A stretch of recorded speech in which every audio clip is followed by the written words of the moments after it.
Les morts de ma conscience de demain. L'histoire de notre histoire. Ils débarquèrent de pirogues géantes que surplombait un foisonnement de piquets et que décoraient, au moment des souffles du vent du soir, de drôles d'éperviers asymétriques et dansants, tantôt tendus comme des bouts de ciel au temps de la saison sèche, tantôt flageolants à la manière d'une peau d'écorché vif. Quand ils apparurent sur notre côte et marchèrent sur le sable blanc de nos plages édéniques, nous vérifiâmes qu'ils n'étaient pas normaux. Doumbé disait bien qu'ils appartenaient aux albinos. Macogno soutenait que leur physique d'homme cachait mal leur substance sulfureuse de fantômes crâneurs, car nous connaissions nos albinos à nous. Ils ne se harnachent pas de cette façon et ne possèdent pas de tête aussi colorée. Ils apparurent donc avec leur blanchitude mystérieuse et sorcière, portant en bandoulière de longues cannes en fer et en bois où se cachait le tonnerre. Mais cela, nous ne l'apprîmes que plus tard à nos dépens. C'est ainsi que naquit leur mythe et que s'établit pour des siècles chez nous leur pouvoir presque divin.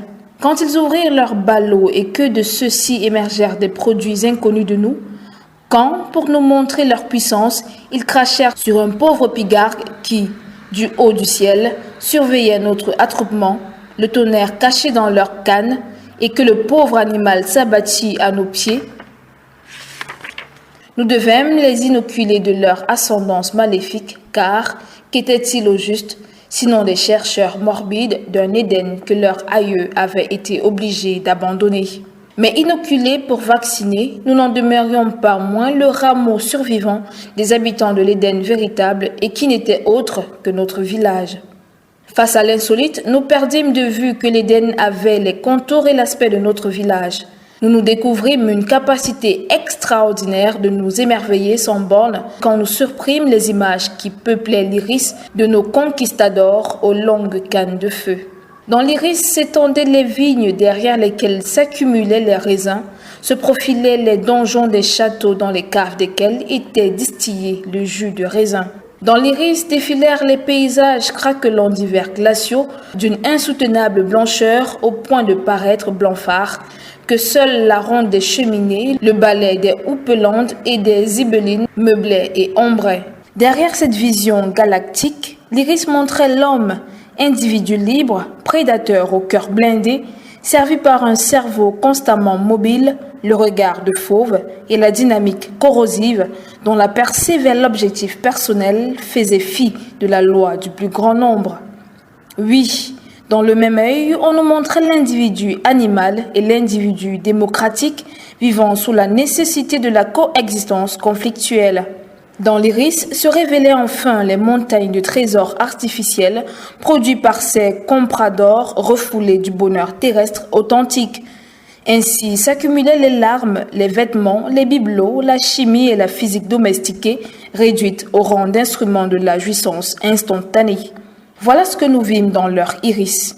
Et quand ils nous firent découvrir leur Dieu, habitant du ciel, et son fils ennemi Lucifer, habitant de l'enfer, de la terre et notre compagnon quotidien, quand ils peuplèrent leur ciel d'anges, d'archanges, de saints et d'enfer, de diables et de méchants, quand ils précisèrent que, en fait, ce Dieu unique était 3 en 1 et 1 en 3, que le deuxième en 3 était né d'une femme après l'intervention obligée du troisième en 3, quand enfin ils nous révélèrent que tout cela, bien que compliqué, était écrit et était saint, et que tout le reste qui n'était pas cela et naissait de nous, n'était pas écrit et révélait de l'enfer, notre admiration devint métaphysique. Elle nous conduisit au baptême, chez l'usurier et chez le juge, devant les officiants dont les tenues nous éblouirent.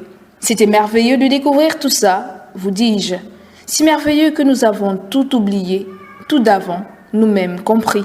Avec nos nouvelles mentalités d'émerveillés, d'éblouis, nous acceptâmes les États, les régions, les subrégions, les infrarégions.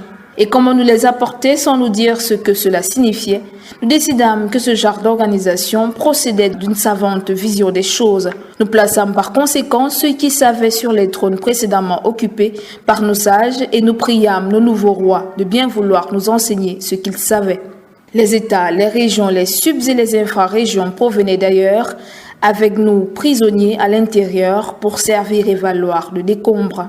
Et comme c'était à nos propres yeux miraculeux de voir surgir des États à nous, des régions pour nous, leurs réseaux de villes, les villes, et leurs montagnes de décombres débarrassées de notre empreinte millénaire et du label divin, le virus des gangrénés qu'on nous avait inoculé fit des ravages dans notre ontologie, puis dans notre pathologie.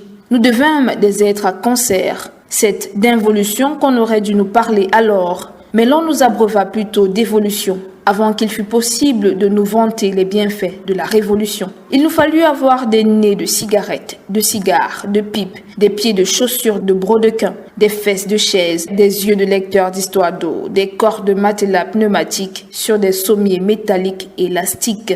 La ville installait le bar, l'église, l'école, le marché public, la boutique individuelle à côté du palais de justice. Par conséquent, la case à palabres, avec toutes ses niaiseries, devait disparaître. Le sorcier devait rentrer dans l'enfer de l'oubli et le reste de notre jeu terrestre, estampillé par nos ancêtres et qui ne valait vraiment pas la peine qu'on s'y arrêtât, devait rejoindre leurs fours, les fours crématoires. Le sociologue de demain, bonne plume et mauvais esprit, écrira que cette époque fut celle d'une dévolution de notre patrimoine propre au profit d'une race abattardie. Nous accueillîmes pourtant sans réserve l'ordonnance décidant que l'on nous fera don, au besoin malgré ou contre nous, des bienfaits de la civilisation.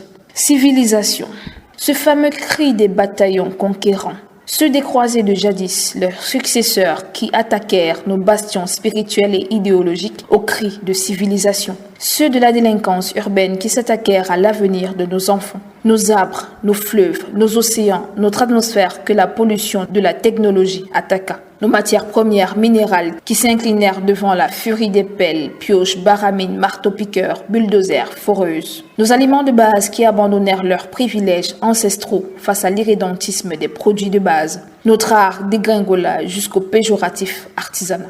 Pour nous, l'éternité se situait dans l'au-delà, de l'enfer, raison pour laquelle nous n'avions quotidiennement droit qu'à la vie de la seconde, devenue unité primordiale du temps utile. On nous pourchassa donc, nous et notre farniente, parce que le temps de notre temps entrait lui aussi en dévolution, mais dans les pertes et profits. Tout cela au nom de la civilisation. Voilà le traumatisme majeur qui fit de nous la litière de leurs incroyables prétentions, de leur intolérable vantardise, et qui nous ramena de l'ordre des hominidés, descendants authentiques de Jamba Mabenga, au sous-ordre des tiers mondiens, embranchement des invertébrés technico-économiques, baptisés par les non-initiés de sous-développés, classe des colonisés, famille des Tchakéides, Zimbabwéensis, espèce apocryforme. Grâce à quoi nous reçûmes le droit de nous appeler Pierre, Paul, Antoniade, Henrique, Butterfly ou Snowlade. Les tailleurs furent condamnés à nous redresser la taille, en le corsant dans des pantalons et des chemises qu'on suspendit ou qu'on serra aux endroits qu'il faut, par de larges ficelles de caoutchouc appelées bretelles ou par des peaux de chèvre appelées ceintures. Et pour que nous ne perdions rien de notre nouvelle pseudo-identité, on nous donna le droit d'avoir l'obligation de souffrir de froid dans nos corps sous 40 degrés centigrades, comme l'autre souffrait de froid là-bas, sous moins 10 degrés centigrades, en nous affublant de vestes et de redingotes de laine décorées en leur sternum par des cravates. À nos femmes, hier naturellement fières d'être naturellement belles, on imposa des suaires cousues que les caprices du commerce ont modelées selon le pourcentage de popularité de Malthus. Ainsi, quand la femme est dédaignée, on lui fait une suaire au-dessus du genou, mais quand la demande est par trop forte, on lui en fait jusqu'à la cheville. L'entrée dans la civilisation pour en devenir l'agent voyeur fou, pour nous, réglementé. Primo, nous devions être baptisés. Secondo, aller à l'école pour apprendre à lire et à écrire que nous sommes de la race inférieure. Tertio, apprendre un métier faisant de nous des auxiliaires de nos maîtres. Quarto, savoir utiliser une arme pour défendre nos maîtres. Seulement, le jour où notre fusil se retourna contre la poitrine de notre maître, que notre écriture suffit à enseigner que ce maître module le paix comme nous et qu'il meurt comme nous, que notre lecture lui apprit qu'en dépit de tous ses bienfaits, nous avions l'honneur de décréter qu'il habitait ici chez nous et qu'il pouvait se mettre ses saumes quelque part, car notre hospitalité préférait lui réserver une poignée de main fraternelle et vivifiante. La civilisation fit un retour brûlé. Le conte qui circula alors à la cour des ancêtres commença par: Il était une fois la terre. Dans cette terre, il y avait un homme qui, non content de remplir l'espace terrestre par ses copies conformes, alla jusqu'à se diversifier à tel point qu'il estima utile de se détruire. Il s'ennuyait car il eût bien voulu rejoindre de l'autre côté de l'univers la lumière dont il savait qu'il était issu. Mais il avait oublié comment on fait pour se rendre de l'autre côté. Alors il s'ennuyait ferme, s'ennuyait à la folie. Il était une fois un fou blanc.